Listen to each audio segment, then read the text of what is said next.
ग्वालियर की ही ग्रामीण विधानसभा से चुनाव की तैयारी कर रहे कांग्रेस नेता साहब सिंह गुर्जर के खिलाफ दर्ज हुई एफआईआर को लेकर आज गुर्जर समाज के लोग ने एसपी ऑफिस पहुंचकर प्रदर्शनी किया और साहब सिंह गुर्जर पर गलत एफआईआर कर दर्ज किए जाने का आरोप लगाया है। गुर्जर समाज के लोगों ने यहां मामले की निष्पक्ष जांच करने और साहब सिंह गुर्जर पर दर्ज हुई एफआईआर को वापस लेने की मांग को लेकर पुलिस अधिकारियों को ज्ञापन भी दिया। साहब सिंह गुर्जर के भतीजे प्रदीप सिंह गुर्जर के अनुरोध में गुर्जर समाज के लोग एसपी ऑफिस पहुंचे थे। इनका कहना है कि दशरथ सिंह गुर्जर ने राजनीतिक साजिश के चलते साहब सिंह गुर्जर पर झूठी एफआईआर दर्ज कराई ही है। इस पूरे मामले की पुलिस उचित तरीके से जांच पड़ताल करे और दशरथ सिंह गुर्जर पर एफआईआर दर्ज की जाए। एसपी ऑफिस पहुंचे गुर्जर समाज के लोगों को यह ज्ञापन देने पहुंचे पुलिस अधिकारियों ने कि हमारे जिलाजी के उचित कार्रवाई का आश्वासन दिया गया। अब चूंकि राजनीतिक द्वेष के कारण ये एफआईआर कराई गई है, क्योंकि चुनावी टाइम पे मेरे भाई का भी इस वक्त अच्छा माहौल है, कांग्रेस पार्टी से उनका दावेदारी है, तो इसको लेके कुछ सीनियर लीडर और भाजपा के मंत्री भारत सिंह कुशवाहा जी का इसमें पूरा योगदान है, उनको सपोर्ट कर रहे हैं, जैसे लोग छवि खराब हो इसकी, इसलिए ये किया गया। तो वो आपकी रिश्तेदारी बताया गया? नहीं, रिश्तेदारी की बात ये नहीं है कि जब राजनीतिक बात हो जाती है तो लोग राजनीति जब करते हैं तो उसमें रिश्तेदारी वाली बात नहीं रहती है। नहीं, कोई रंजिश नहीं है, ये टोटल पॉलिटिकली मामला है। केवल ये कि चुनाव आ गया है नज़दीक, तो छवि धूमिल करने के लिए इस तरीके का कृत्य किया गया है। मंत्री भी आरोप किए? बिल्कुल, मंत्री का सपोर्ट हैगा अप्रत्यक्ष रूप से, क्योंकि पहले भी मेरे भाई मंत्री के खिलाफ चुनाव लड़े हैं, नज़दीक से चुनाव में डिफीट हुई है, इसलिए क्या है उसे डर है, मंत्री को डर है। और सामने वाले चूँकि कुछ कांग्रेसी ऐसे हैं जिनका कोई जनाधार नहीं है, वो लोग भी इसमें प्रयास कर रहे हैं किसी तरीके से छवि खराब हो, जिससे पुलिस के द्वारा नहीं, सीसी फुटेज में कहीं कुछ नहीं है, केवल जहाँ का फुटेज है वो वहीं भांजे का जीजा की घर का है, तो वहाँ से निकलने का फुटेज है, उसमें कहीं कोई ऐसी बात नहीं। क्या अभी आपने ज्ञापन दी, क्या पूरा मामला है? एफआईआर को लेकर घटनाक्रम बताएं, क्या हुआ? घटनाक्रम ये हुआ, हम अपने फूफा जी के यहाँ बैठे थे ऑफिस पे, हम अपनी चर्चा कर रहे थे, उसी में दशरथ गुर्जर आके और हमसे गाली गलौज करने लगा, चाचा जी से जान से मारने की धमकी दी कि तू यहाँ कैसे आया, तेरी हिम्मत कैसे हो गई। हम वहाँ से जाने लगे तो हमारी गाड़ी पे डंडों से और पत्थरों से अटैक किया, गाड़ी तोड़ दी हमारी। उस पर हमने गोले के मंदिर थाने में ज्ञापन वो दिया आवेदन, उस पर हमारी कोई सुनवाई नहीं हुई, इसलिए हम एसपी साहब के यहाँ आए कि एफआईआर हो सब गुजर कर।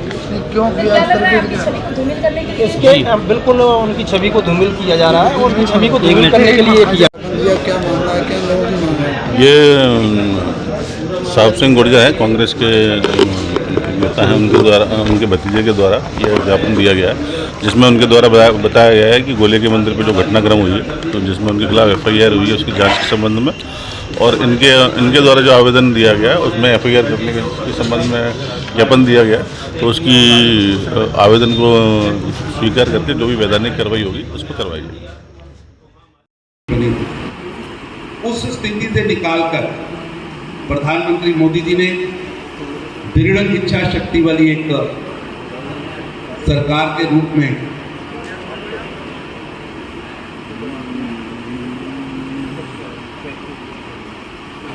पैरालाइज हुई अर्थव्यवस्था को 11वें नंबर की अर्थव्यवस्था जो उस समय थी विश्व में, उसे 5वें नंबर पर लाने का काम किया।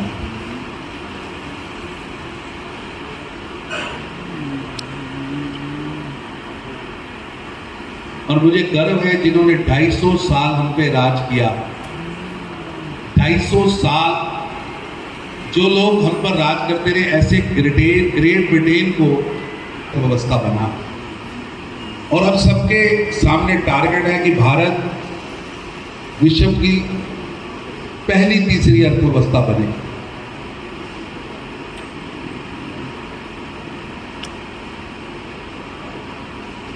देश ने बड़ी छलांग लगाई। कोविड की महामारी हो या यूक्रेन और रूस का युद्ध हो, इसके बावजूद भी हमारी वृद्धि दर आगे बढ़ी है। बड़े बड़े देशों के अंदर अर्थव्यवस्थाएं चरमराई है, धराशायी हुई हैं, लेकिन भारत एक रूप में सुदृढ़ भी हुआ है और आगे भी बढ़ा। मुझे गर्व है कि आज भारत विश्व की सबसे तेजी से बढ़ने वाली अर्थव्यवस्था बना और प्रधानमंत्री जी का जो दृष्टिकोण है, रिफॉर्म्स जो उन्होंने लाए, जिन रिफॉर्म्स के कारण आज स्वर्णहीन एक ऐसी अर्थव्यवस्था पूरे देश के अंदर खड़ी हुई है। क्योंकि परसों एक बहुत उस रेल हादसे के अंदर हमने अपने काफी भाई खोए हैं, परिवार खोए हैं। तो कल सारा दिन पार्टी ने करते हुए जो हमारे भाई घायल, परिवार घायल हुए वो जल्दी ठीक करे, इसकी कामना करते हुए मैं आपसे बातचीत शुरू कर रहा हूँ। मैं कल का यहाँ हूँ, लेकिन हम सब लोगों ने पूरे देश में कार्यक्रम रद्द किए थे, इसलिए कल किसी भी कार्यक्रम में शामिल नहीं हुआ। केवल मंदिर में प्रार्थना सभा करने के लिए हम गए थे और भगवान से ये कामना कर रहे थे कि भी जो फंसे हैं वो सुरक्षित हों, जो घायल हुए हैं वो जल्द से जल्द सुरक्षित हों और अपने घरों में जाएं।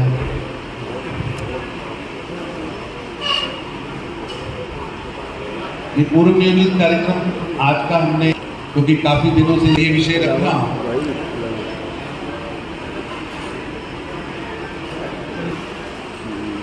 इस पूरे एक महीने के महाजन संपर्क का राजस्थान की धरती अजमेर से शुरुआत की। जनता पार्टी के 250 कार्यकर्ता, जिसमें मैं और बहन गीता शाकिया जी जो कि एक राज्यसभा सदस्य हैं, ऐसे 250 कार्यकर्ता पूरे देश के अंदर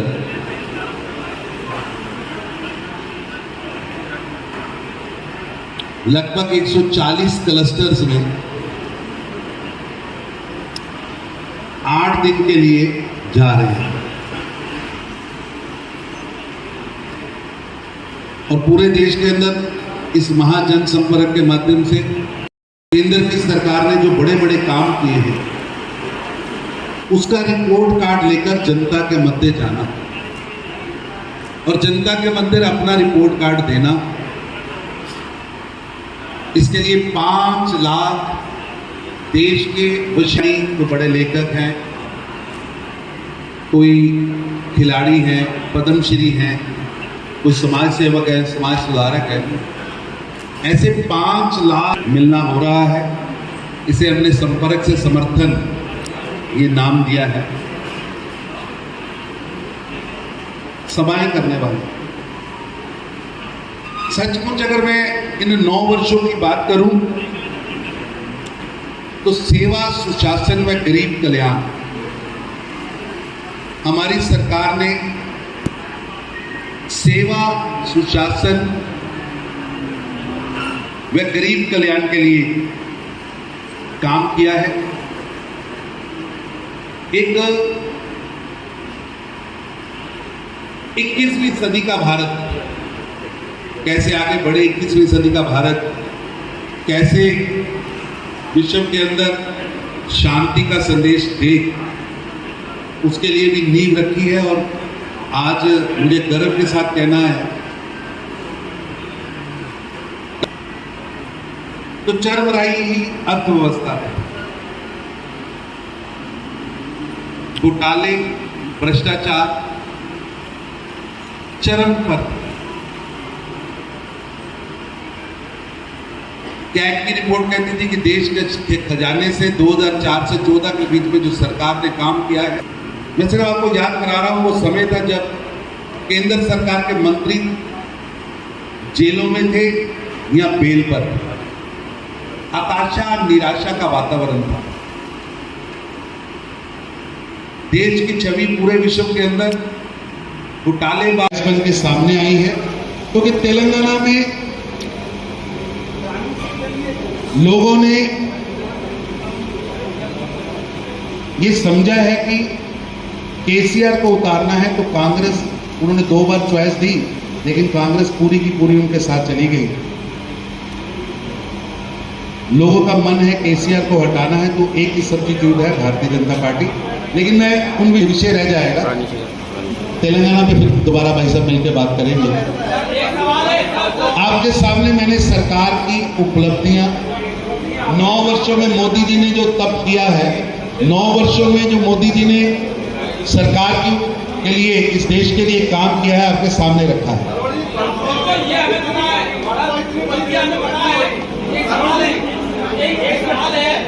इससे पहले कांग्रेस नेता जो भी होते थे, पहले की सरकार होती थी, नागरिकता के आधार पर इस्तीफा दे देती थी। कोई भी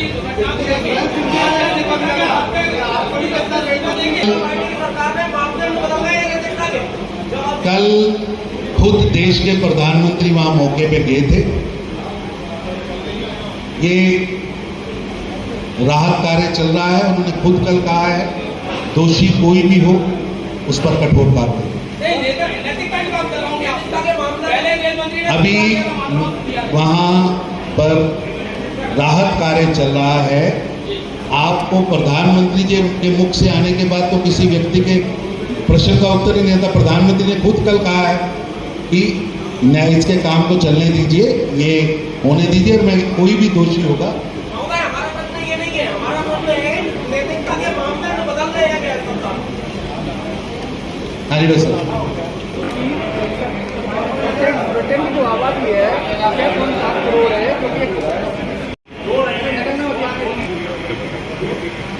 उन पर पर्चा भी रजिस्टर्ड हुआ है। उनकी कंप्लेंट के आधार पर कार्रवाई भी हो रही है। कानून के अंतर्गत प्रशासन गति से काम कर रहा है।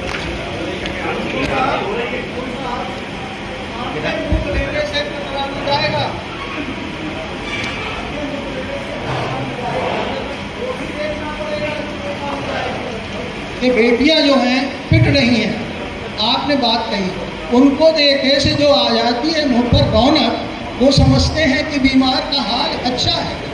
हमको तो मालूम है जन्नत की हकीकत, लेकिन दिल के बहलाने को गालिब ख्याल अच्छा है। बेटियों के जनाब केवल ये बताएं, बेटियों को इंसाफ कब मिलेगा? कंप्लेंट के आधार पर पुलिस कार्रवाई शुरू हुई है, और आपको भारत की कानून व्यवस्था और न्याय व्यवस्था पर बेटियों की आपकी सरकार है पूरे देश में, और बेटियों के 36 टुकड़े हो रहे हैं, 40 चाकू से गोदी जा रही है बीच चौराहे पर। ये पहले इतना नहीं होता था सर, कहीं महफूज नहीं। बिल्कुल आप बहन अच्छा प्रश्न उठाया है, दुखद है। दोषी और पर सख्त कार्रवाई भी हो रही है, और कानून फास्ट ट्रैक के माध्यम से उन पर कठोर कार्रवाई भी कर रहा है। हम सब लोगों को इन चीज़ों से समझना पड़ेगा। और जिस तरह अभी केरला स्टोरी के माध्यम से पता लगा कि भारत की बेटियां ISIS के ह्यूमन चेन का हिस्सा बन रही हैं, उन्होंने बहुत बड़े बड़े प्रश्न उठाए हैं। किस तरह वहाँ ह्यूमन स्लेव्स के रूप में इस्तेमाल हो रही हैं, ह्यूमन बम्स के लिए ह्यूमन स्लेव्स बन रही हैं। ये बहुत बड़ा प्रश्न, और मैं समझता हूँ समाज को, सरकार को, हम सबको मिलकर ऐसी दरिद्री करने वाले लोगों पर कठोर कार्रवाई करनी होगी, और इसके लिए सजग भी होंगे।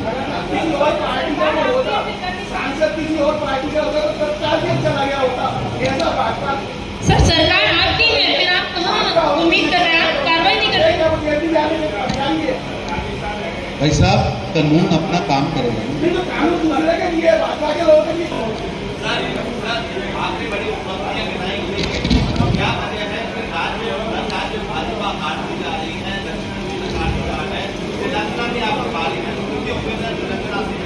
तेलंगाना में भारतीय जनता पार्टी बहुत तेजी से आगे बढ़ रही है।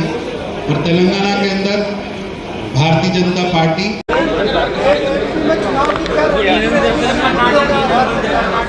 9 वर्षों की प्रधानमंत्री मोदी जी ने 9 वर्षों के अंदर सेवा, सुशासन व गरीब कल्याण के माध्यम से देश के अंदर बड़े बड़े काम किए हैं। देश के गरीब के जीवन में परिवर्तन आया है। 3.5 करोड़ गरीबों को मकान मिले हैं। देश के अंदर लगभग 11 करोड़ से ज़्यादा पीने के पानी के कनेक्शन दिए गए हैं। देश के अंदर गरीबों के कल्याण के लिए सरकार ने मजबूती से काम किया है और देश निरंतर, चाहे वो विश्व का फ्रंट हो, चाहे डोमेस्टिक फ्रंट हो, चाहे आर्थिक फ्रंट हो, भारत तेज़ी से आगे बढ़ा है और भारत विश्व की 10वीं अर्थव्यवस्था से 5वीं अर्थव्यवस्था तक पहुंचा है। निश्चित रूप से भाई साहब, मैं जिस विषय पे प्रेस करने आया हूँ, मैं बोलूँ कि आप डिक्टेट कर दीजिए, आ जाइए। अच्छा तो भाई साहब, मेरे को वही बोलना, आपका तो प्रश्न है तो बताइए। मेरे को लगा आपने रिकॉर्ड नहीं किया। सर आप अर्थव्यवस्था की बात कर रहे हैं, आपने ब्रिटेन से तुलना की थी। ब्रिटेन की जनसंख्या को देखिए जाए तो 6.7 करोड़ है, जो कि अपने मध्य प्रदेश के बराबर है। भारत की तो 138 करोड़ की आबादी है।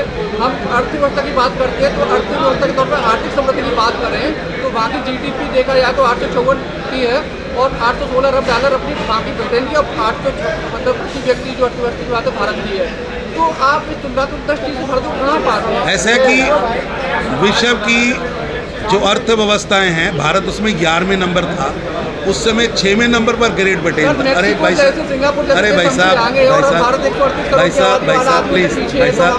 साहब प्लीज, तुलना हमेशा आप कहाँ थे, कहाँ पहुँचे, उससे होती। लेकिन वो एक 20% आपको लगता है भारत की तरक्की नहीं हुई है? तरक्की हो रही है, लेकिन हम आपको लगता है वहाँ 45,000 प्रति। अरे भाई साहब आपको खुश होना चाहिए कि 10वें नंबर से हम 5वें पे पहुंचे और तीसरे की तैयारी कर रहे हैं। जब हम 3 में पहुंचेंगे तो सिंगापुर तो नहीं होगा। बदलने वाली आंकड़े दिखा के हम विभाग दिखा रहे हैं और आदमी भूखा मर रहा है और आप प्रति व्यक्ति आगे बात कर रहे हैं। भारतीय जनता पार्टी पूरी मजबूती से काम कर रही है और सभी नेता मिलकर पार्टी का काम कर रहे हैं। सभी पार्टी के कार्यकर्ता हैं और पार्टी के निर्देशानुसार। धन्यवाद।